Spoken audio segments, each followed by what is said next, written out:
What's going on here? What's going on here with these people here? Riis, hey, Jahmal, I'm telling you, usually when this start happening, that mean you done said something to somebody that they be like, the powers that be like, now we froze on the cameras. I'm a Facebook fellow, so. You a Facebook fellow? What that mean? Man, you ain't give me the plug, dog? Yeah, I mean, I need the plug, Joe. I want to go to Facebook school. I'm one of the 65 people in the world that will go out to Facebook every year. Why you ain't plug me, dog? See, that's what I'm talking about. It's all right. It's all right. I got the biggest one. It's okay, though. It's okay. Riis, why don't you come on and let's see if we could get a reset on the cameras. I think we still got audio, but I don't think we have video. So maybe, hold on, let me see what I could do.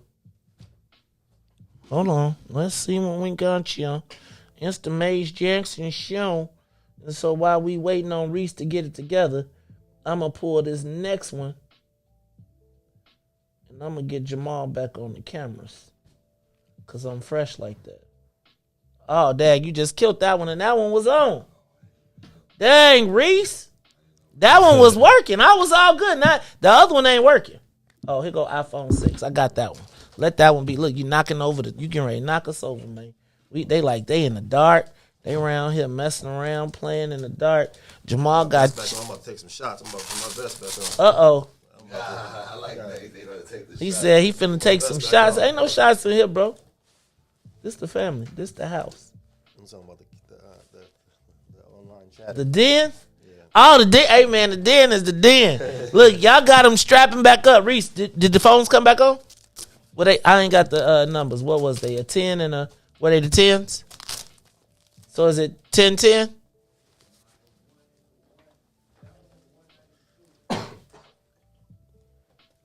$20?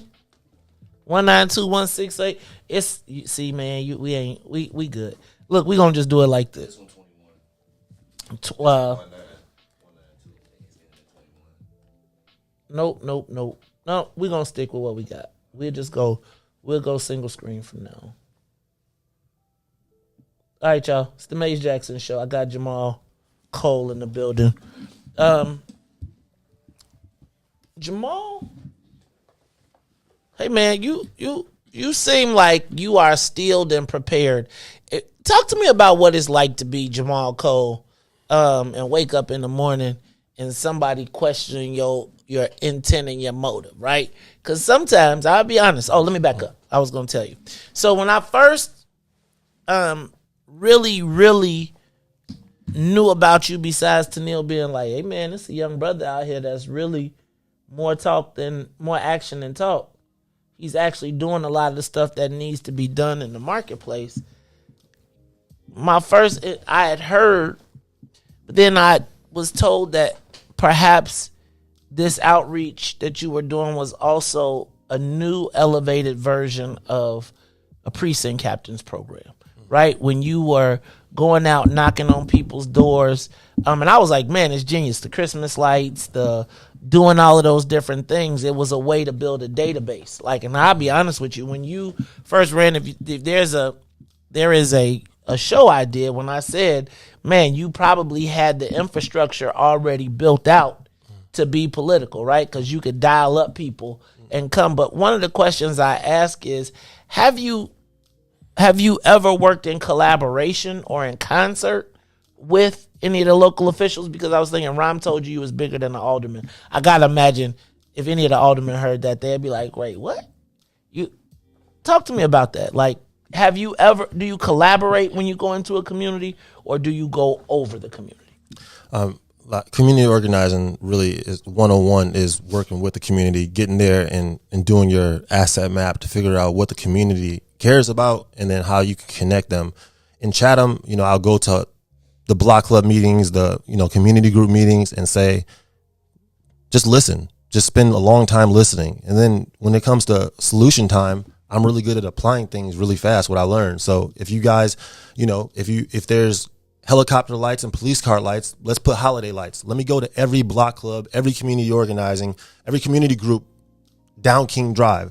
I'm going to start in Roseland, right? The Roseland Area Community Association. I'm going to start West Chesterfield Community Association, Chatham Business Association, right? I'm going to start with the Cole Park Advisory Council, the 75th Block Club, the Washington Park Neighborhoods Council, the Washington Park Residents Advocacy Council. I'm going to go talk to all of them and tell them, hey, just let me come to your meetings and see what's going on. Let me tell you about putting these lights down, King. We're all going to work together to put lights down King Drive to interrupt trauma by inspiring hope. Kids ain't never seen a Christmas tree their whole life. They go trick-or-treating in the suburb. They got the big houses over there. It's inspirational. I say, why is it so inspirational? They got the big house. I said, well, who do you think made it inspirational? I was like, who do you think makes your neighborhood inspirational? That's a trick question. You don't even live in a neighborhood. You live in what the police refer to as an impact zone. You know, that's what you live in. So I try to get students to do asset maps and understand their neighborhood. All I do, what's it like being me? It's tough. I almost moved to Africa last year. I don't even gotta do this. That's the crazy part about it. People be saying, I'm not doing this again. That y'all, it feel like from a younger person, it feel like the old people don't want us to be great. Like y'all be, like, that's not fair, man. Y'all be, go back to shoveling snow. Like, don't underestimate me, man.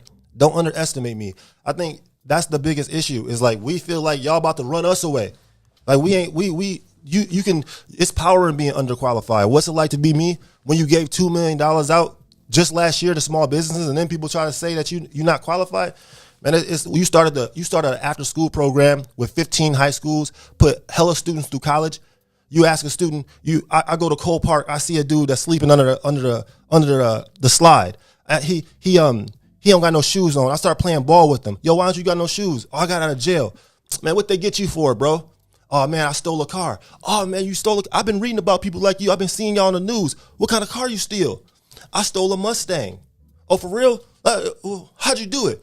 It's easy, Jahmal. I just broke the window, twisted off the ignition cap. I saw the red wire, the blue wire. I twisted those beads together, and man, you sound like a Microsoft engineer right now. Really? Yeah, you can do whatever you want, bro. Come on, jump in. Let me get you some shoes. Drop me off at McDonald's. Were you hungry? No, I want to go use the internet. They go into McDonald's to use the Wi-Fi. I show up in the communities, man. I put in my energy, and so what's it like being me? It's actually like, bro, it just goes to show you just gotta stand guard at the door of your thoughts. What you focus on happens. I don't know how it happens. I just know it does. Don't take the class on why. Like, don't take the class on why. Like, you could graduate college. Everybody not gonna be applauding for you. So I don't even take the class no more. All I do is I know, you do more than people expected. When I sell hoodies, they all embroider. When people get it, it's just a little bit more than I expected. When I do block club organizing, I show up at the door myself. I walk around the block myself, and I say, you know what? Let me help you out with this. Like, it's just about doing more than people expect, and that's what I'm gonna do when I'm in DC. Okay. And then my last question is, and I just gotta ask, Dollar, how do you get access to all this capital to give away? Who are the people that give you the money to give away? Bro, when I raised $1 million in like 15 hours, it was from 40,000 people. There's no battery in my back. Right, that's the thing. There's no battery. When I go to the foundations, I go to Home Depot and I buy little trinkets. I don't have no spreadsheets. I buy little trinkets and show them what a small bench looks like. Show them what a fire pit looks like. Let me show you what a block club sign looks like. I'm myself, man. I go in but more importantly, I'm not pitching foundations, bro. Like I'm speaking at schools. I'm speaking at high schools, and I'm using social media. My master's degree is in internet marketing, right? If I have I'm a speechwriter, okay? I'm every day I tell myself at noon, you're the best storyteller in the world. At 6 a.m., alarm goes off, says you're the best father of future leaders in the world. At noon, it comes and says you're the best storyteller in the world. I'm a storyteller. What I do is I make sure when I partner with people, they're great at what they do. If you're good at video, I'm partnering with you. If you're good at graphics, I'm partnering with you. If you're good at youth reform, I'm partnering with. I'm partnering with people that are great. And when you it's just a little bit more than I expected. See, people try to do too much. You trying to do the video, you trying to do bro, you doing too much. You can't be, you're not great at everything, man. You're not great at all those disciplines. So that's what I do. I just like you have partners here working with you. That's what I do when it comes to organizing ideas. I evaluate ideas and I go at them right away. I don't wait till, ideas are finicky. They're like a candle flame. And if you wait a day, it's blown out. I go after it. I don't tell me what you think about my idea right now. Wait till next week when I got time. That's how I do. 10 ideas a month. Look at which one worked, which ones peaked, which ones didn't. this is the one I'm going for. And the universe shows you which ones work. When people start wearing your hoodies to Bears games, you say, oh, man. When people start shoveling, when you're number one on Reddit, when you just say, bring some shovels to 79th Street, you know what's working. You just have to pay attention. And that's what I do, man. I stand guard at the door of my thoughts. And I'll share one little quick story with y'all. Yo, it's two salesmen. One salesman looks outside. He says, man, it's raining real bad. With weather like that, the boss can't expect me to go outside and make sales. So he stays home. The other salesman, he looks outside. He sees the same storm. He says, man, it's raining real bad out. With weather like that, what a great day to go outside and make sales. Everybody's going to be home, especially the salespeople. And see, this is why my mentality is different. In Chicago, some people look outside and say, man, it's 25 candidates running. The city's messed up. The weather is messed up. The police, they're not going to run for office. But some people like me going to look outside, man, it's Congressman Russ is in the 25. I'm still going to run. That's our perspectives are different, man. It's different. I will say this on the Chicago perspective. I still don't know where that dough came from, but I'm going to let that be. I told you. No, you did. I said 40,000 people. Oh, okay. I got it. I mean, corporations, that's it's easier to get corporate money than it is to get foundational money too. I would say that too, but you still have to do more than expected when you're working with corporations. I think one of the things, and this, I was trying to figure out why do non-Chicagoans tend to seem to do better than Chicagoans in Chicago. I agree. I think it's a real thing. I think if you look around and you see the people who are, besides legacy people, if you look at the mayor, if you look at JB, if you look at yourself, even if you look at me, right? Because I would call myself, people don't want to say I'm from Chicago, but I was just thinking about most of the Chicagoans that I know rely on their Chicago-ness to get them by. So they feel like they don't have to work. And I quite frankly feel like a lot of times Chicagoans are so hard on people not from Chicago that it inspires you to bust your ass because the Chicagoans won't give you an opportunity. And then you find yourself ahead of them and then they be mad at you and they be like, yo, right? Because how many times I think about here, how many people how many Chicagoans who could be great, but they so busy being great in their own head that they don't have a hustle because all their friends pat them on the back and be, oh, you so great. Oh, I'm so happy to see you. Thank you. Your shit's whack. I think, bro, I understand. I think if you can make it in Chicago, you can make it anywhere. But I think the argument that I think people laugh at two people arguing about whose neighborhood is more authentic. Oh, my neighborhood more hood. Well, I went to jail for robbing a taxi. You went to jail. I'm realer than you, bro. That people laughing at you. Whose neighborhood is more authentic? Oh, my hood got more, bro. That's not real, bro. We from Africa, bro. Where you from? I don't even know. What's your last name, bro? This whole we not from Chicago, bro. I understand. If you make it in Chicago, you can make it anywhere. It's not right. The city of Chicago and left kids behind. They got currency exchanges in their neighborhood. They eating Church's chicken every day. The city of Chicago has been bogus to people. If you make it out of Chicago, that's amazing. You a leader in the world. I grew up in Waukegan, but let me tell you, man, disappointments ain't reserved from you just because you from Inglewood. It rains on people in Waukegan too, bro. So it's just disappointments ain't reserved for you. It's just the way you look at it in your perspective, man.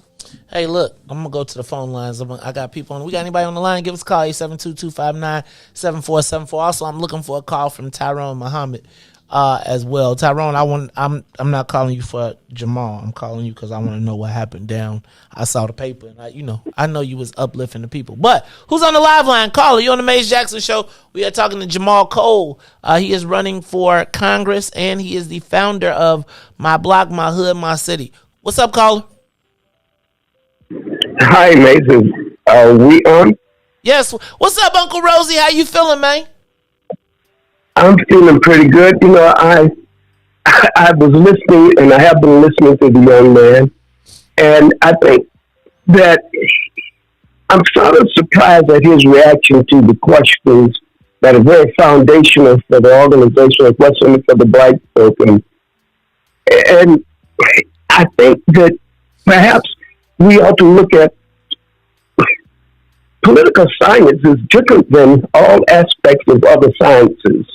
I think this young man is great. I think he's a great model, but I do think that he's out of his zone. Politics is a different animal. And I think that the question we ask him foundationally, what's in it for the black folk, is primary. And he, somehow or another, with due respect, I first I admire you, young man, for the accomplishments that you've done. They're admirable. But as a politician, and I've said it, I was grading and rating as just an average citizen out here, there seemed to be something tremendously missing. Because if you don't listen to what Mays have said to you, those particular questions, what's in it for the black folk, and you can't speak, and about immigrants coming in, immigrants represent power. To understand the political sciences, to understand the history of this country, does our Constitution mean anything? Is it flexible? It moves at the will of the movers. So in that regard, I think that you should stay in your zone, like preachers sometimes maybe need to stay in their zone, and teachers need to be teachers, and you need to be what you are. Thank you very much, Mays, and due respect, and God will for you. Thank you. Thanks for your call, Uncle Rosie. And I think what I do want to make sure is that y'all, let's make sure that we are respectful. I think Uncle Rosie was sharing his opinion respectfully. It's all love. Like, yeah. It's all love. Look, bro, like, I don't know everything. And, I'm not, I don't know everything. But I will say this, man, we need change. I know we do. We done had the same congressperson in office for 15 terms. Y'all coming to me like, what am I? Why wasn't y'all asking him that? Like, I'm just saying, like, y'all talking about, and I get emotional and I get passionate because it's hard to hold my passion. But come on, man. Like, I'm going to build relationships when I get to Congress. I'm going to learn the game. I'm a straight A student. Like, what are we talking about? You know what I mean? It's like, you don't know everything when you jump in. You go in with faith. You got to have faith, and the tribulations let you know you're going the right way. Like, that's what you do. You make a decision and you go for it. Amen. No one can fault you for that. Let me also point out something real quick. Whoever wins to go to Congress is going to be a backbencher for at least 6 years. Right? They ain't going, whoever it is, the reason that you see all these retirements from Democrats, the reason Bobby Rush, all these people are leaving because it's a reset. Right? It's a congressional reset. And, like, this is the one thing I would say. I do think you. Talk about too. Okay, I'm gonna give it to you, but I think you skipped over our foundational question, and I think the challenge that we gotta have, and that's why we gotta have some more dialogue, is that if we're going to send a new congressman there, right, that congressman has to be buttressed and steeped in our history and our plan for a future, because we recognize what's happening at the national level. Like, remember, if we pass the John Lewis Voting Act, that means that while we nodding, yes, I got you nodding, I'm saying hell no, because in that allows the opportunity for undocumented immigrants to vote. And so what you're going to be doing is setting up your own demise, because in 6-8 years, when you finally got some juice, right, the Latino population in your community will be so high that they can run you out. So I think when we do this, like, we don't usually have a 2, 4, 6, 8, 10-year plan. Like, even as you're watching what happened with the 11th Ward and them putting in Nicole Lee as the ward, as the new 11th Ward alderman, that was because 15, 20 years ago, they said, man, there's a growing Asian population, and we have to grow our own people in that Asian population so that when they do overtake us, we got our own person.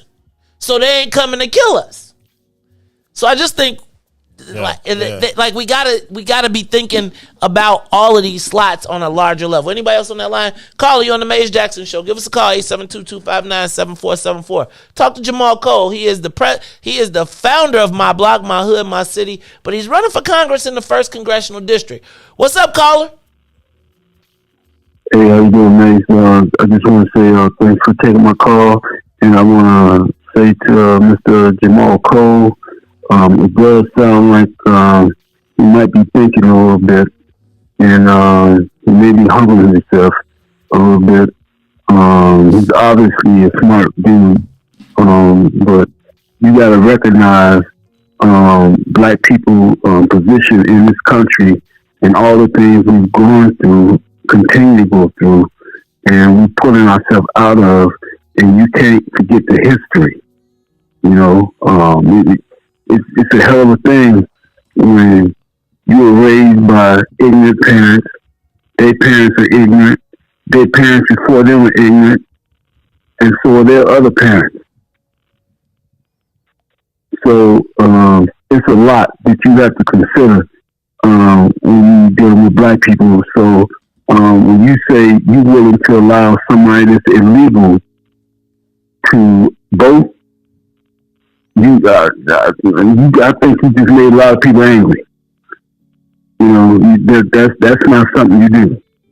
You know, when we had to fight for it, dogs, you know, attacking us and water hoses and all of that, losing our lives, getting harmed, and you willing to allow somebody who just got here to did nothing to vote, hey man, that's more than a slap in the face. You know? For a woman, that's a kick in her stuff, and for a dude, you know, it's like, what was the hanging for? Riis, he had to come with the freaky stuff. Go ahead. James, I knew you was going to add some freakiness to it. Thank you, James. That's James Turner. I'm going to let you respond, Jahmal, but I do want you to recognize that there is a definite undercurrent in the black community feeling like they ain't been getting what they supposed to get from the Democrats. Go ahead. You was going to say? You was going to respond? Yeah, I think that question was a question you asked. That's not my position. Like, hey, you know, I want illegal immigrant stuff. I mean, the way you asked me the question, I responded. The whole premise of like people being chased out of Chicago and they've been here for 18 years, I'm standing up for them. Yes, they should be able to vote. Yes, they should be able to have jobs. Yes, they should be able to have property. They're citizens, right? That's a citizen. Just be like, if you can't choose who your parents are. You can choose where you want to make a difference, man. So I'm going to work with those brown people. I want to build coalitions. I do. But also, I want to talk about I want to talk about something I'm passionate about, which is the root causes of the Gun Violence Act. That's what I'm going to be introducing, the root causes of the Gun Violence Act. Like, the way poverty and segregation contribute to gun violence is poorly understood, man. Poorly understood. If a plane goes down, they say, why'd the plane go down? They say, oh, look at the black box. It went down because of the engine. It went down because of the electric. But when people start shooting, and they don't say why is it happening. They say, oh, people just crazy, they shooting each other. No, gun violence is not a reality. It's a reflection of 5 conditions: racial and economic injustice, high incarceration rates, high unemployment rates, poor neighborhoods, under-resourced schools. When you have those 5 conditions, the question shouldn't be, why is there so much gun violence? The question is, why isn't there more? Because those 5 conditions lead to it. So I've showed you what I can do from the nonprofit level to address those issues, right? I've shown you. Now I'm going to show you what I can do from the federal level to address those issues. We talk about racial and economic injustice. Are we talking about reparations or not? Right? When we talk about high incarceration rate in Finland, the life sentence is 10 years, right? I mean, how are we reimagining justice? When it comes to unemployment, federal job guarantees, I'm for that. I'm for federal. If your neighborhood if you had $25 an hour in benefits to do something valuable for your neighborhood in Chatham and Inglewood and Roseland High, what does your neighborhood need? What are you willing to do? I'm going to go fight for that, right? That's what I'm Green New Deal stuff. I'm about that. So I just want to bring that. That's what I'm going to be introducing is the root cause of Gun Violence Act. Okay. I'm going to pause this conversation. Hold on, Jahmal. All right. I got my brother on the line and I turned on the news. I opened up my paper this morning and I saw that they said that there was a rally downtown yesterday, and I think I scrolled past my brother Tyrone had Gregory. How do I do it right? Gregory.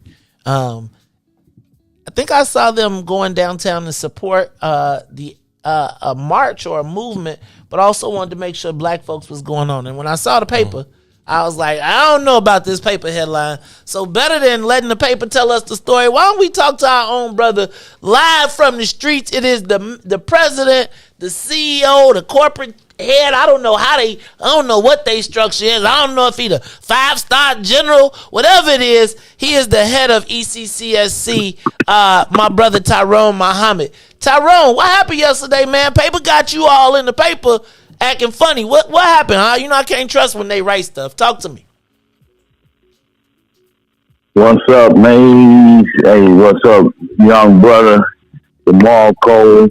Hey, man, great job articulating yourself, by the way, man, and your issue and views. But I think one thing you're going to have a problem with is that immigration thing. I think it may, in as far as the black community, they see in your face with that. But I know you can handle it. But with that being said, Maze, I haven't seen no papers. I don't wake up reading them.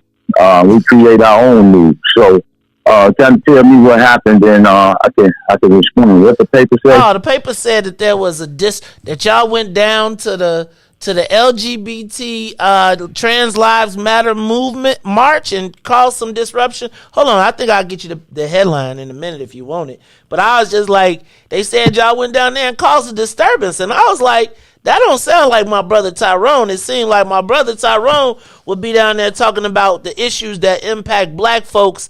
Let me find the headline, but in the meantime, Ty, tell me what happened yesterday. So, okay, I gotta get it there. So the paper gonna always paint something in a different light, especially when it's a particular class or cast of people that's gonna vote, right? That's been on the forefront of fighting for their issue. That's why you have ex-cons for community and social change, because we got 1.5 million formerly incarcerated persons in this state. And it's just that population alone would be a population that could put a Jahmal Cole in office without even worrying about all the hoopla and the gun and the games that goes on, or anybody for that matter. But with that being said, here's the issue. Here, let me read it to you. Hold up. Okay. The headline says, "Rally to honor dead black transgender women turns chaotic." And then it says, Zahara Bassett, founder and CEO of Life is Work, argues with Tyrone Muhammad after he and a few members of his anti-violence group, Ex-Cons for Community and Social Change, interrupted an Equality Illinois rally for transgender people and members of the LGBTQ community at Federal Plaza Monday. And then they got like you with a head. They got you with the megaphone. So I want to hear from you what happened, brother. All right, here's the deal. First of all, you know me. It doesn't matter if it's a pastor doing a rally that claim they representing the Illinois or the people or black people. It doesn't matter if it's a construction site. I don't care if it's the police, the FBI, or CIA. I don't care who it is. When you're talking black people and the death that we endure in this city, and you make it a racial issue, a transgender issue, and black people are dying by the thousands in this city. And then it's like with the cannabis. Everybody use their sexual orientation or their woman minority status to interrupt the grander and broader issue of black inequities all across this country. So in this case with the LGBTQ community, they never line up with us, the most violated, disrespected population in America are formerly incarcerated persons on every level and every line. And if an ex-con get killed, the media and the narrative would be that they were that ex-con, the chicken came home to roost, or whatever the case may be. And all I was just simply saying to the LGBTQ community, as I've often said to them, is that you all stand head and foot, toe to heel, for us to understand what you all going through as a community of people. But being disrespected, never line up with us while we fighting for prison reform, social change, re-entry, violence in the city. When LGBTQ brothers and sisters are in prison as well. So what I told them is that I fight for all ex-cons. That means LGBTQ community and everybody else that's a formerly incarcerated person or incarcerated. So I was just showing them that they need to broaden their platform and stop always being specific and generalizing violence towards their gender. If they didn't do that, they would have more support from groups like mine and others. But yet, they didn't want to hear that. They want to continue they want to deal with their own platform, and I don't have any problem with that. I support their platform. But what I'm not going to let you sit here and say that you gay, lesbian, LGBTQ before you black. And Black Death has been the hustle in this city, and I'm standing on that. It don't matter who's standing. If you're not talking about violence for all people that's happening in this city of Chicago, violence as a disease, violence as an epidemic, then I'm going to shut your rally down. Oh, Lord. Well, that's my brother Tyro. So that's what did you what shut that happens, rally down? man, Was you being? But that Yes. wasn't anti. You wasn't anti-LGBTQ. But I wasn't anti. No. That's not me. And every brother that know me, I have family members that's gay, and I don't even play those games. That's not about. I'm about black people issues, black people first. What it is that we doing and building and fighting for these brothers to have with the young brother Jahmal Cole, economic opportunities and transparencies in these communities of being more than just thugs, hooligans, and whatever. And let's start dealing with the issue, the underlying issue that has affected our communities across the board. And all summer long, we're going to be addressing this. It don't matter if it's a cannabis dispensary. It doesn't matter if we don't have to throw roll on some of these 501c3 pimp churches that's in these communities that hasn't done nothing for our community. It doesn't matter. I'm a little more Jahmal Cole a little more easier than me on that, but our elders have to be addressed and how they have kept rather and been open to a lot of the ills and issues that have faced our community. And then all the other aspects of police brutality, misconduct, and corporate greed with no corporate benefit for our communities, man. And what the brother said, kind of shut down some stores, some liquor stores, some babas, and some churches, and all the other crap that's in our community, killing our children and these diabetes centers. Time to shut them down too, because Black Death is a hustle, and everyone has realized that crime pays, violence pays. It just don't pay us. That's what I'm talking about. That's my brother. Hey, look, they ain't gonna get. Thank you, Ty. I appreciate you. We do not allow them to put the stories. If we can talk to you and they put your story in the paper, we want to have an opportunity for you to tell it, because they'll tell a whole different story. Jahmal, we only got a few minutes. Got a question for you, fam. What up?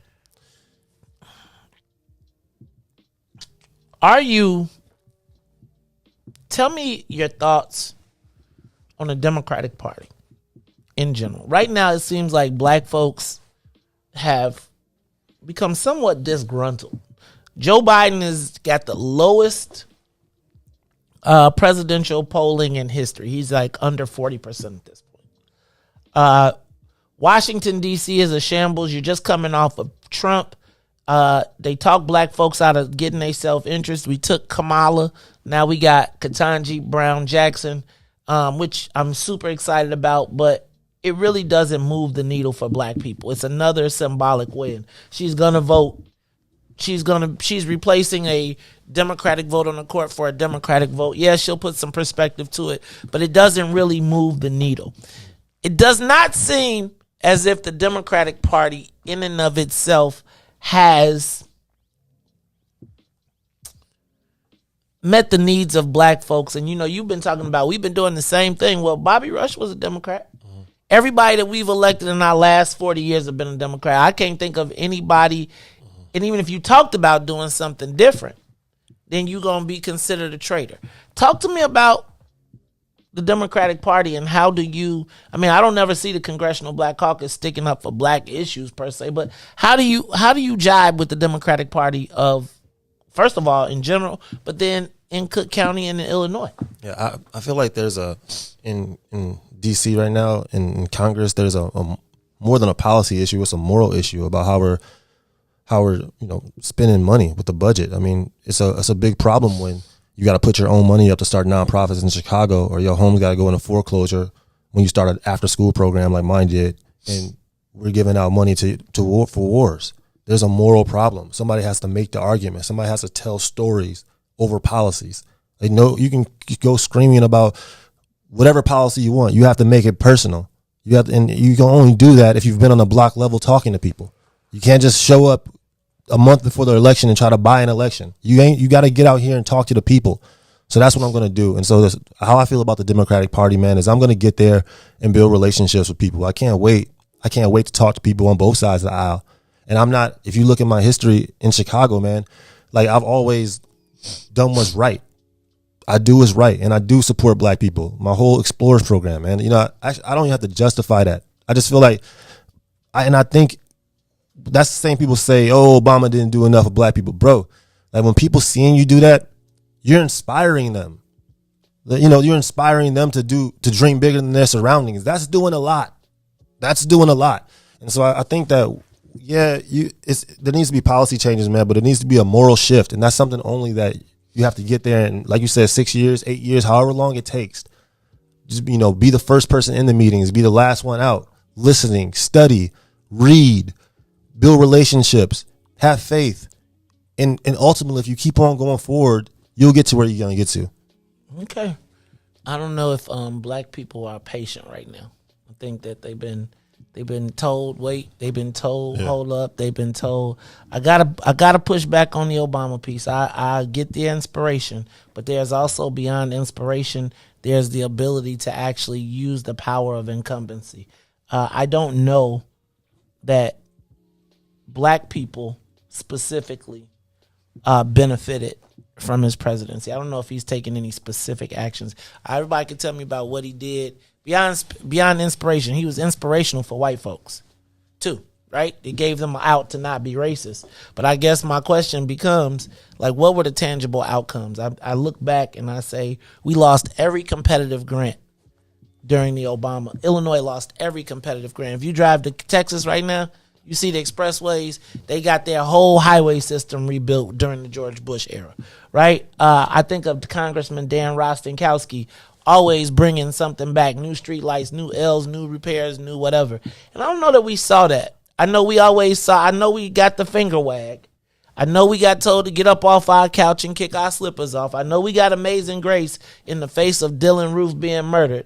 But I don't know, and we got the whole thing of, I know that I had my crying moment in the park where I was like, I never thought it was going to be a black president. And I still might say, besides Michelle if it wasn't for Michelle and shaking something, work something, what was her thing?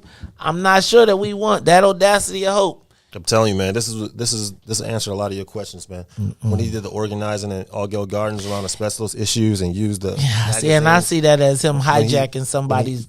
Go ahead. When he talked about his marriage issues, when Michelle was saying, man, you spending a lot of money on your campaigns and our kids got to go to college, and how they worked that through, like he was dropping a lot of jewels on, like he's writing a playbook for the next community organizers. I think that I read this and built one of the most impactful organizations in the country. I read this book. And so I think that, it's more than inspiration. It's actually building a bridge. It's building a platform for others to step up on and lead. I guess the question is, lead to where? Let's go to the live line. Carly on the Maze Jackson show. I don't know that he led. I know David. I know University of Chicago blew up. I don't know about the rest of us. Carly on the Maze Jackson show. How you doing, Maze? All right. What's up, Big Al? Alfred Evans. What's up? That's the chairman of the Southwest Side. Now, Jahmal, you probably gonna need to talk to Al and Katie. Co-chair. You gonna have to talk to them. They the co-chairs of the Southwest Side Black People First political party. What's up, Big Al? Nothing much. I just wanted to say to Jahmal that his works are good. He does a good job in the community. But I want him to know that people that he's mentioned, like Malcolm and Fred Hampton, are men that serve the community as well. And they've served it more than many of those that have been in office. So I hope that he keeps the people first, but do not let those bright lights of DC blind you. Your service that you already do and can continue to do is not needed for you to be in office, because sometimes when you get in office, you're going to have some limitations. So that's just something to ponder. But continue your good work, and it's very much needed in the community. That's all I got to say. Hey, Big Al, thank you, and thank y'all for calling it. Y'all pour life into the young brother, though, right? Like, I know we got issues, and I think the den is the den, and I know we got issues, and I think part of this to me is us not having philosophical underpinnings that we can put on our children, that we can put on our young people. So you leave them to find or define or to base it basically on their personal experience and not the holistic. And so I want to encourage us. Part of the reason we letting the young people in the door is because if they, like, dog, y'all can keep slamming the door on our young people if we want to. Somebody saw the value of what this brother is doing, right? You can't knock the value. And it's like, I always think about, remember Game of Thrones and the little birdies, right? The little birdies were orphan children who the master took, used, and then used them against the people because they were orphaned. They didn't have a home. Nobody brought them in and said, Femo, did you know the history of this person and this and how it's all connected? And now if you make that decision, but don't be like, we ain't gave you nothing, and then be mad because you built something out of nothing, right? Roses out of the concrete, and we got to make sure that we take them out of the concrete and put them in good soil. It's the Mace Jackson Show. We got anybody else on that line? Carly, you on the Mace Jackson Show. We got Jahmal Cole in the building. Yes, good morning. Thanks for coming to the program this morning. I have two questions. I'll ask them, and then I'll sit back and listen to your answers. My first question is, where do you stand on constitutional carry? Indiana starts at July 1st of this year. Most states are moving towards it. And my second question is this. Economic plan. I have not seen any candidates from Illinois have a strong economic plan as Jesse Jackson Jr. had. It was a very cohesive plan that really focused in on bringing the black community into the mainstream. How do you plan on addressing that? How and what people will you rely on? Thank you. All right. Thank you, caller. Constitutional carry. Yeah, man, I'm reading up on this right now, the constitutional carry, and I have a lot of ideas, but I feel like I want to work with a team of experts to have a better statement on it. You know what I mean? Like should we have concealed carry though? Forget constitutional carry. How about just where are you on concealed carry? Should we have the right to concealed carry in the state? Yes. Okay, good answer. And then what was his second question? Oh, he talked about economics again. I think I'm gonna tell you. You're going to have to, I know you from the nonprofit space, but I'm going to tell you, black folks around these parts these days is like, yo, Joe, social services has been where we have been overcommitted in our community. And so most of our leaders come from a nonprofit thought process. But if there is no Ford Motor Company, ain't no Ford Foundation. Go ahead, my brother. Understood. I think that when it comes to small businesses, every year for the last 2 years, I've given out over $1 million to small businesses in Chicago. Money that I raised on Instagram and Facebook from over 40,000 people. I've gotten to know a lot of small business owners. They need help with graffiti removal, glass repair, paying employees, PP, staying open. I've been helping out. That's where my heart is at. And like I just said, I've given out last month $250,000. 1,800 small businesses applied. I could only help 50. That left 1,750 businesses without any money. That's not a nonprofit level issue. That's a federal issue we need support. When it comes to every holiday, Independence Day, Labor Day, Memorial Day, I put $150,000 on the streets to activists. It's called Hit the Hood. That's not enough, man. That's not enough to activate stuff in your community. We need a lot more. We shouldn't have to put our own money up to do stuff like this. So I'm running because my nonprofit really shouldn't even exist. We're filling the gaps for government. We're doing a stellar job. We're very impactful, but I could pass out turkeys on Thanksgiving for the rest of my life. But people still going to be hungry on the 28th, the 29th, the 30th, and they still going to be hungry. You can't just nonprofit your way out of it. We need a partner in federal government to work with us. Okay. Anybody else on that line, Riis? All right, look, y'all. Then that seems like we did it right on the clock, boy. This is the Mace Jackson Show. We have had Jahmal Cole. Jahmal, I'm going to give you, look, he like, I did it all 3 hours. He saved it. Look, he still got his limbs. He mad at y'all, though. He was looking at them comments. Let me back up. He backed up because I like that. You stand guard at, what you say that again? You stand guard at the door of your thoughts. Hey man, that's a real thing. You got to protect your thoughts. I mean, I think people throw arrows at you all the time. Sometimes I open the door and look, and I be like, "Dang, they almost got me." Yeah, they got me, man. Yeah, I got shot, but I tell you what, man. Look, bro, I do it for people like Marquell. I do it for the parent when I come into their crib and they don't got no couches and they embarrassed. I know where my heart is at when I do. I just let people talk. They be talking and talking and talking. They see me in the streets. It's never like that, man. I'm a good person, bro. I love people. I'm doing this for the people. I'm doing this for black people. My name is Jahmal Cole. When you go to the polls, vote for Jahmal Cole. All right, let me say this. Black people first. I'm happy that you came today. Thank you for having me. Right. I appreciate. Let me tell you something. It takes a lot for somebody to even come here, y'all. And I also got to tell you, everybody ain't trying to come talk to you. Everybody don't even want to subject themselves to the opportunity. So this is what I commit to, right? I'm going to commit to keeping an open dialogue. I still got questions, right? I got concerns, but I refuse to leave you to other people. Like, there's too much talent in here. It's too much that you can do for our community. I don't know about this Congress thing and whatever else goes on, but the other thing I'm going to ask out of this congressional race, and I know it's going to be hard because it's going to get closer.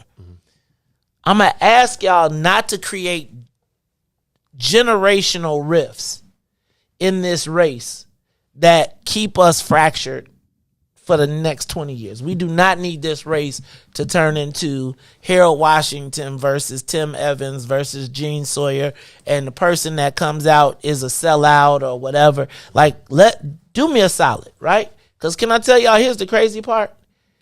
The way the district looks is all y'all, if there's a white boy, one white boy could take this whole thing. One white person could take all y'all running as 17 people, and 41% of the district is black, and 36, really with 20-something people in it, all it take is 7 points. I'm going to win. Okay, so, man, brother, I'm with you. I'm going to win. I hear you. And you know what? I can look forward to learning from you. Like, teach me, and I'm not gonna disrespect no elders. Salute to every candidate, man. They're qualified. And it is what it is, man. But I'm going to make sure that I listen and learn, and I travel around the district and give those speeches in the high schools, give those speeches at the halftime, go to Beverly. I mean, everywhere I'm going to go. Chatham, my hood, everywhere. So I look forward to talking with y'all. And then the last thing I got to tell you got to add to your dialogue, bro. Yeah. You got to add we. Let me tell you, and it's just Maze talking. Mm-hmm. I heard a lot of I. And part of the reason I was trying to get you to say who is those $65 under contributions, that's the we, right? That we, right? Because when people feel included, when they say we gave, when I feel like my $65 contribution is part of the greater we, then instead of it being you, it's us. Yeah. Right? So we can disagree, but my company is called My Block, My Hood, My City. Mm-hmm. That's because people, when it's personal to you, that make you wake up early when it's personal to you. You know what I mean? And all the people that donate to the organization online, I think they know what I'm talking about. I think I could have said our block, our hood, I could have said all that, but I'm not talking about my block, my hood, my city. I'm talking about when you have an opportunity to this is a game of addition and multiplication, right? Mm-hmm. So today you talk to 200 or 300 other people. A lot of people don't want to get on if you're trying, and it's going to be all I. So my block, my hood, my city makes you have ownership of your responsibility. Mm-hmm. I love that, right? I say all the time, it ain't no cavalry coming. I'm just saying when you're talking to an audience, right? Think about it. Maybe it's in your philosophy a different way, but think about including people because more people want to join your mob that way. Not mob, but join your campaign. But that's me. No, I appreciate it. I appreciate it. I appreciate it. All right. I'll receive it. Thank you, my brother. Hey, y'all. Thank you. Hey, Jahmal, thank you for coming in and sitting in, man. And let me tell you what else I appreciate. Yeah. I appreciate you being proactive, right? Mm-hmm. Like, and a lot of people, man, I done tickled a lot of people. I may have rubbed a lot of people the wrong way or have said things. But let me just tell you, that what you got to respect and honor about this brother is he reached out. He straight up reached out and was like, hold on. Like, and what I gotta say is, how many other people reached out? How many? I opened up the door to everybody else. I opened up the door to everyone, and I want to give everybody an opportunity. But if you won't walk through the door, and I just want to tell y'all, this brother opened the door. Because he was the first person to say, hey, man, I want to come on and talk. Whether we agree or not, there's offer. Let me also say one more thing. On Saturday, second Saturday this month, we meet at the TP at 5401 South Wentworth. Okay. That is the Black People First meeting. You should definitely stop by and just pitch your credentials to the people. All right. Thank you for having me. It's been an honor. I know I'm going to learn a lot from this one. If y'all want to learn more about me and my campaign, go to Cole2022.com. We need volunteers. We need support. Thank you. Wait. Hold on. One more thing. Man, I seen them sweatshirts, cuz. I seen them sweatshirts. Oh, yeah. You came and smoked. You ain't bring me no sweatshirt? Oh, if I don't get no hoodie, first of all, I bought a my block, my hood, my city hoodie. And I was one of the people like, ooh, this ain't great. This embroidered. Then I bought the t-shirt, and it was the no drip, no sweat t-shirt. And I was like, damn, cuz, stepped it up. Now, what's this? Tell me what this is right here. This is just a Team Cole. It's our core competency hoodie, and we got a QR code in the back. When you scan it, you go right to learning more about the campaign. This is the kind of stuff I wore at the Super Bowl to get people interested in what I was doing at the campaign. Oh, your campaign was at the Super Bowl? Nah, I seen you with DJ Envy, man. Yeah, I seen. Yeah. Hey, dog, if you go to the Super Bowl, put me on the campaign staff. Hey. I'm all good if we campaigning. Nah, man. And don't be mad, because I'm telling you like this. When we saw this QR code, I did tell Kerry. I was like, you need to do that. So don't be mad if you see him on the back. I'm a leader, man. People always take, but it's all good. It's all good, man. That's what they're gonna do. Are you an Aquarian? No, Cancer. I don't know, but you had a lot of swag like an Aquarian. Not that I know anything about it. All right, y'all. It is the Maze Jackson Show. Thank you all. Appreciate you for being with us. So for Maze and Riis and Ruthie, and man, dog, you said you ain't no Ruthie, so they're gonna talk about you for that too. What up, Ruthie? What's up? If every single day we ask the same question, what's in it for the black people? And if you don't like it, you can still tell them. Maze said, we out of here. Peace. Let's get down to business and go ahead and address the facts, man. Lightfoot seems more lesbian than black. Rahm Emanuel's another case, he was just as tired. 50 closed schools left much to be desired. Police had Anjanette naked on that body cam. They suppressed the footage so it couldn't touch a lot of hands. Reminds me of that 16 shots in that cover-up. Both of them similar, so I went and dug it up. George Floyd killed, a lot of riots happened in the town. Southside burned and they wouldn't let them bridges down. Grandmother sick, need a prescription and plus a couple groceries. You gon' have to travel just to get it now. COVID-19 out here shutting all the business down. Not enough SBA loans to even give around. So many failed businesses that you can put them in the pile. If you don't survive the pandemic, it's gonna sit you down. We sing, dance, play ball, entertain, and crack jokes. Government infested black neighborhoods with crack smoke. System that milked us so bad we got lactose. Still trying to find out what's in it for us black folks. We sing, dance, play ball, entertain, and crack jokes. Government infested black neighborhoods with crack smoke. System that milked us so bad we got lactose. Still trying to find out what's in it for us black folks. Shout out to